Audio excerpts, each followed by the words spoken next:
Hi everyone, আসসালামু আলাইকুম। সবাই কেমন আছেন? আশা করছি সবাই সুস্থ সুন্দর আছেন। আমরা আলহামদুলিল্লাহ ভালো আছি। তা আমরা সকালবেলা তো ঘুরে ফিরে বাজার করে নিয়ে আসছি। এখন দুপুরে রান্না, দুপুরে তো একটা কিছু খেতে হবে। আর আজকে শুক্রবার, তা আমার ভাই আসছে, আমার বোনের হাজব্যান্ড, ওরা নামাজে গিয়েছে। তো এদিকে আমি একটু আজকে চিকেন বিরিয়ানি করতেছি। অবশ্য আমি চিকেনটাকে ম্যারিনেট করে ফেলছি, তো এখন এই রান্না করব।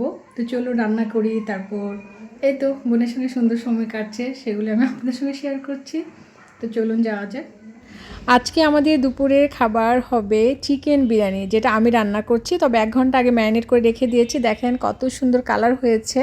তবে তখন ভিডিও করা হয়নি, পরবর্তীতে ভাবলাম যেহেতু আমি রান্না করছি আপনাদের সঙ্গে শেয়ার করি। চিকেন ম্যারিনেট আমি একদম সহজভাবে করেছি। চিকেনের সঙ্গে আদা রসুনের পেস্ট দিয়েছি, আর প্যাকেট তান্দুরি মশলা পাউডার সেটা কিনে এনে দিয়েছি, গরম মশলা পাউডার, দই, তেল, তারপর কিছু বেরেস্তা দিয়েছি, তার সঙ্গে স্বাদ মতো লবণ দিয়ে ভালো করে মিক্স করে রেখেছিলাম 1 ঘন্টার জন্য। তো 2 ঘন্টার মতো রাখতে চেয়েছিলাম, তবে সময় স্বল্পতার কারণে আর রাখতে পারিনি, ঝটপট করে রান্না করে ফেলতে হচ্ছে। তখন পাতিলটা একদম সরাসরি আমি চুলায় বসিয়ে দিয়েছি। চিকেন ম্যারিনেটের সঙ্গে কিছু আলু দিয়ে একসঙ্গে রান্না করছি। ইচ্ছে করলে আপনারা ভেজে দিতে পারেন, সময় স্বল্পতার জন্য আমি আর ভেজে দিইনি, এভাবে দিয়ে দিলেও কোনো সমস্যা নেই। চিকেন বিরিয়ানি বলে কথা, আলু তো দিতেই হবে। এক পাশে চিকেন হতে তো বেশি সময় লাগে না, অপর পাশে আমি ফুটন্ত গরম পানিতে কিছু গরম মশলা দিয়েছি, স্বাদ মতো লবণ, সামান্য পরিমাণ তেল দিয়ে বিরিয়ানি রাইসটা আমি 80% সেদ্ধ করে নিয়েছি। চাল যখন 80% সেদ্ধ হয়ে গিয়েছে, পানি ঝরিয়ে নিয়েছি। তারপর কিছু চাল পাত্রে দিয়ে মিডল আমি চিকেনটা দিয়ে দিচ্ছি। তারপর দিয়েছি স্লাইস করা টমেটো, কাঁচামরিচ, ধনিয়া পাতা, পুদিনা পাতা হলে ভালো হতো, তবে বাজারে অনেক খোঁজা হয়েছে, পুদিনা পাতাটা পাওয়া যায়নি। পুদিনা পাতার ফ্লেভার থাকলে বিরিয়ানিটা অনেক টেস্টি লাগে, তবে অনেকে পুদিনা পাতার ফ্লেভারটা পছন্দ করে না, সেক্ষেত্রে আপনারা অ্যাভয়েড করবেন। তারপর দিয়ে দিচ্ছি আবারও চাল, তবে কিছু বেরেস্তা দিয়ে নেবেন। আমি মানে ঝটপট করছি তো ভুলে গিয়েছি। তারপর এই যে বেরেস্তা, বাদাম, কিশমিশ, টমেটো দিয়ে দিচ্ছি। তারপর যে চিকেনের ঝোলটা ছিল সেটা উপরে দিয়ে দিয়েছি। লেয়ারটা 2 পার্টে করলে ভালো হতো, আমি 1 পার্টে চিকেন দিয়ে লাস্টে চিকেনের ঝোলটা দিয়েছি। দেখতে মানে ওরকম সুন্দর লাগে না, মনে করেন সাজানো থাকলে রাইসের উপরে মানে সাজানো বেরেস্তা, টমেটো, ধনেপাতা এগুলো থাকলে দেখতে ভালো লাগে। তবে এভাবে দিয়ে দিলে বিরিয়ানির রাইসটা খুব ভালো হয়, টেস্টি হয়, পুরো মশলাটা একদম বিরিয়ানির সঙ্গে লেগে যায়। সে কারণে আমি এভাবে দিয়ে তারপর উপরে ঘি দিয়েছি, গোলাপ জল দিয়েছি। আর ঝটপট রান্না করলে যা হয়, কিছু না কিছু উল্টাপাল্টা হয়ে যায়, এত সেট করে সাজিয়ে গুছিয়ে দেখানো সম্ভব হয় না। তারপরে এই তো আমি প্রেশার কুকারে ঢাকনাটা লাগিয়ে দিচ্ছি। প্রেশার কুকারই মানে বিরিয়ানিটা রান্না করছি। তারপর আমি মিডিয়াম হিটে 5 মিনিট রেখেছি, তারপর 10 মিনিট লো হিটে রেখে এখন ঢাকনাটা খুলে ফেলেছি। দেখেন বিরিয়ানি কিন্তু একদম ঝরঝরে হয়েছে। 10 মিনিট আপনি লো হিটে রেখে চুলা বন্ধ করে দিবেন, তারপর 10 মিনিট পর কিন্তু আপনি প্রেশার কুকারটা ওপেন করবেন। ঢাকনাটা ওপেন করে চিকেনটা একদম নিচ থেকে উল্টে পাল্টে উঠিয়ে দিবেন, মিক্সটা খুব সুন্দর হবে। ঝটপট করে খুব সুন্দর করে বিরিয়ানিটা রান্না করে ফেললাম। তবে টাইমিংটা আপনাকে খেয়াল রাখতে হবে, বেশি সময় রাখলে কিন্তু প্রেশার কুকারে রাইসটা একদম সফট হয়ে যাবে, তখন খেতে ভালো লাগবে না। ঝরঝরে হলে বিরিয়ানিটা খেতে ভালো লাগে। তো বিরিয়ানির সঙ্গে আমরা শুধু রায়তা সালাদ তৈরি করেছি, আর কোনো কিছু তৈরি করা সম্ভব হয়নি। তো গরম গরম বিরিয়ানির সঙ্গে রায়তা সালাদ হলে মন্দ হয় না। তো এইভাবে আমাদের আজকে খাবারটা হবে। আমার ভাইও চলে আসছে, ময়না তো সবাইকে সুন্দর করে দিচ্ছে। তো মা, ভাই, ময়নার হাজব্যান্ড খাওয়া দাওয়া শেষ করবে, তারপর আমরা 2 বোন মিলে খাবো। আর এদিকে তো আমার মা মানে বলতেই থাকে যে তোমরা খেয়ে নাও, তোমরা খেয়ে নাও। তো নর্মালি যদি কেউ খেতে বসে না, সব একসঙ্গে বসে গেলে দেখা যায় এটা দরকার ওইটা দরকার, মানে ওই জিনিসটা আমার কাছে ভালো লাগে না। তখন দেখা যায় খাবার রেখে বারবার উঠে সবগুলো কাজ করতে হয়, তার চেয়ে ভালো খেয়ে নেই, তারপর শান্তিতে আমরা খাবো। ময়নাকে যতই বলি না কেন, সে কখনোই আগে খাবে না, সবার খাবার শেষ হলে খাবে। সেখানে আমিও আগে খাবার নিয়ে নিই, যে বোন একা খাবে, বোনের সঙ্গে একসঙ্গে বসে খাওয়া হবে, গল্প করা হবে। আর ময়নার মেয়ে সাফা দেখা যায় প্রায় খাবার নিয়ে ও ওর রুমে চলে যায়। তারপর খাওয়া দাওয়া শেষ করে সবাই আমরা নেস্ট নিয়েছি, সন্ধ্যা হয়ে গিয়েছে। তখন ময়না বলতেছিল চলো ভাপা পিঠা বানাই, বলেই ময়না ফ্রিজ থেকে গুঁড়ি বের করলো। তো গুঁড়িটা কিছু সময় 1/2 hour আপনার নর্মাল করতে হয়েছে। তারপর স্বাদ মতো লবণ, অল্প অল্প পানি দিয়ে গুঁড়িটাকে মিক্স করতেছে। এই মিক্সিংটা আমিও করি, মাশাআল্লাহ করে ভালো পারি। আমি চালনিতেও কিন্তু চালি না, সেটা আমি ময়নাকে শিখিয়েছি যে চালনিতে চালার দরকার নেই। চালনিতে করতে চাইলে খুব সুন্দর হয়। তাছাড়াও কিন্তু ঝটপট করে পিঠা তৈরি করার একটা পদ্ধতি, অল্প অল্প করে পানি দিয়ে আস্তে আস্তে করে এরকম সুন্দর করে মিক্স করে নেবেন, তাহলে আর চালনি দিয়ে চালার দরকার হবে না। চালনি দিয়ে চালার ঝামেলাও কিন্তু অনেক সময় হয়ে যায়। আর এইভাবে পিঠাটা বানালে কী হয়, ঝটপট করে বানানো যায়। তারপর এই তো আপনার ভালো করে পানি দিয়ে মিক্স করে একদম ঝরঝরে করে মিক্স করে নিতে হবে। তারপর 10 মিনিট অপেক্ষা করবেন। 10 মিনিট পর এক এক করে পিঠা বানানো শুরু করে দেবেন। তো বিসমিল্লাতে ময়নাকে বলতেছি তুমি শুরু করো, পিঠা বানাও। আর ও সবসময় যে চালটা মিক্স করে আপনার চালনি দিয়ে চেলে পিঠা বানায়, আমি এরকম করে বানাই ফেলি, মানে কোনো সমস্যা হয় না। দেখেন বানাচ্ছি, দেখলে বুঝতে পারবেন সুন্দর পিঠা হচ্ছে। তো কী দরকার এত ঝামেলা করার। আর একান্তই যদি সুন্দর না হয় তাহলে আপনারা চালনি দিয়ে চেলে নেবেন। আমি চালা ছাড়া বানাই, তো সেই কারণে আমি আপনাদের সঙ্গে শেয়ার করছি।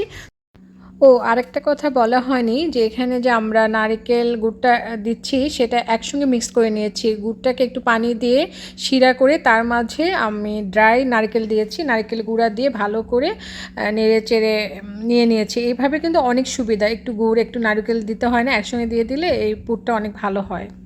তো বিসমিল্লাহ, ময়না একটা পিঠা দিয়ে দিচ্ছে। ভাপা পিঠা বানানোর সময় খুব কেয়ারফুলি থাকবেন। ভাপা পিঠাটা যখন দেওয়া হয় সাইড থেকে কিন্তু অনেক সময় ভাপা হাতে লেগে যায়, সেদিকটা খেয়াল করে সাবধানে কিন্তু দিতে হবে। তারপর এই তো একটা পিঠা তো হয়ে গেল। নর্মালি আপনারা দেখবেন প্রথম পিঠাটা কিন্তু তেমন একটা ভালো হয় না, এই পিঠাটাও কিন্তু একটু ফেটে গিয়েছে। ময়না বলতেছে যে দেখো পিঠাটা ফেটে গেল। আমি বললাম যে নেক্সট পিঠাগুলো দেখবে ইনশাল্লাহ সুন্দর হবে। তবে ফেটে গেছে কিন্তু খুব সুন্দর, পিঠাটা খুব ভালোভাবে সেদ্ধ হয়েছে। এই যে দেখেন খুব সুন্দর হয়েছে। চালনি দিয়ে কিন্তু চালা হয়নি, তারপরে কিন্তু পিঠা মন্দ হয়নি, তাই না? আপনারা এইভাবে ট্রাই করে দেখবেন, চালনির চালার কোনো ঝামেলা থাকবে না, তাহলে ঝটপট করে বানিয়ে ফেলতে পারবেন। পরবর্তীতে ময়না বলল যে তুমি পিঠা বানাও, ও অন্য কাজে ব্যস্ত হয়ে পড়েছে, আমি পিঠা বানাচ্ছি। তবে আমি ভাপা পিঠাটা মাশাআল্লাহ ভালো পারি, ময়নার মতো অত গুণ না থাকলেও যে একেবারে আমি বেগুন না। কথায় আছে না যে বেগুনের কোনো গুণ নেই, বেগুনেরও কিন্তু অনেক গুণ আছে। তো একটু হলেও আমার গুণ আছে, কিছু কিছু পিঠা ভালো পারি। সবাই তো সব কিছু পারে না, সব কাজে তো সবার মানে ভালো পারতে হবে এমনও কোনো কথা নেই। তো শিখেছি। আর এই পিঠাটা আমার শীতকালে বেশি বানানো হয়, আমার হাজব্যান্ডও অনেক পছন্দ করে, আমি ঝটপট করে বানিয়ে ফেলি। যে দেখালাম যেভাবে ময়না মানে চালটাকে মিক্স করে নিল অল্প অল্প পানি দিয়ে, এভাবে মিক্স করে নেবেন, তাহলে আর চালার ঝামেলা টামেলা থাকবে। তো মেইনলি হলো পিঠা বানালে চালের গুঁড়ার মিক্সিংটা ভালো হতে হবে। তো এই পিঠাটা সফট হচ্ছে কারণ ময়না এখানে সেদ্ধ চাল আর আতপ চাল মিক্সড করে ও মেশিন থেকে গুঁড়া করে নিয়ে আসছে।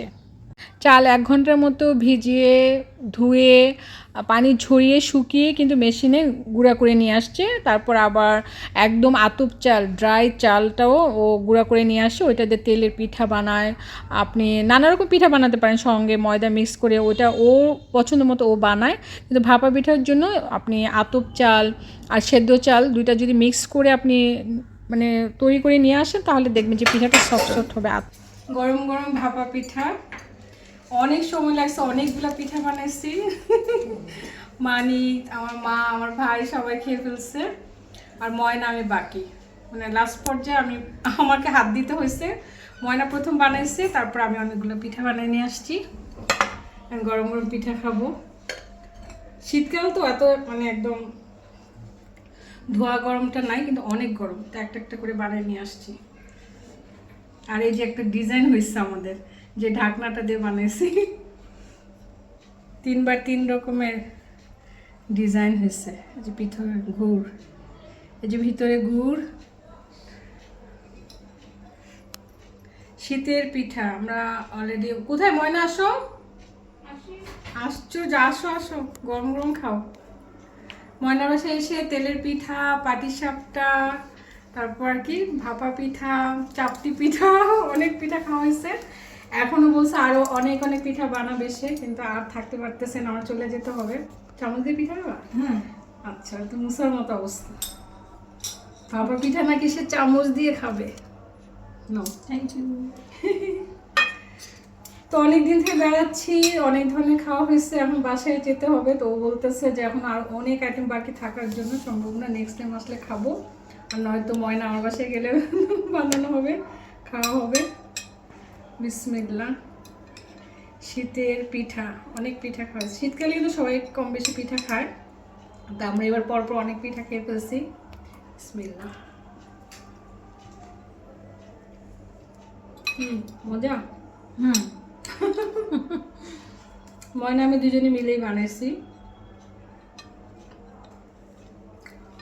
তো সবাই আপনারা গরম গরম পিঠা বানাবেন, খাবেন। শীতকালে মানে পিঠা দিয়ে উপভোগ, শীতের উপভোগ, মানে শীতকালটা উপভোগ করা যায়। কিন্তু কেনার চেয়ে হাতে বানানো পিঠাটা অনেক মজা হয়। কেনা পিঠা যেমন গুড় কম দেয়, মানে ওরকম একটা টেস্ট হয় না। নর্মালি হাতে বানালে ওই পিঠাগুলো অনেক মজা হয়। তারপরে ময়না অনেক মজার পিঠা মানে কি কুলি পিঠা, সেমাই পিঠা, ও অনেক ধরনের পিঠা পারে। ইনশাল্লাহ ভাগ্যে থাকলে খাবো। থ্যাংক ইউ ময়না, অনেক পিঠা খাওয়াইছি এবার, মানে অনেক ধরনের খাবার খাইছি। কিন্তু পিঠা একা খেলে মজা না, সাথে লোকজন নিয়ে খেতে হয়। হ্যাঁ, এই জন্যই তো। কারণ আপনারা যারা খাবেন সাথে আমাদেরকে ডাক দিবেন। ওরা বলবো আমরা তো তোকে ডাকি নাই, তা আমাদের তো আপনাদেরকে দিয়ে খাওয়া সম্ভব না, দেখানোই সম্ভব। ভালো থাকেন সবাই, দোয়া করবেন। এখন একটু শান্তিতে পিঠাটা খাই। আল্লাহ হাফেজ।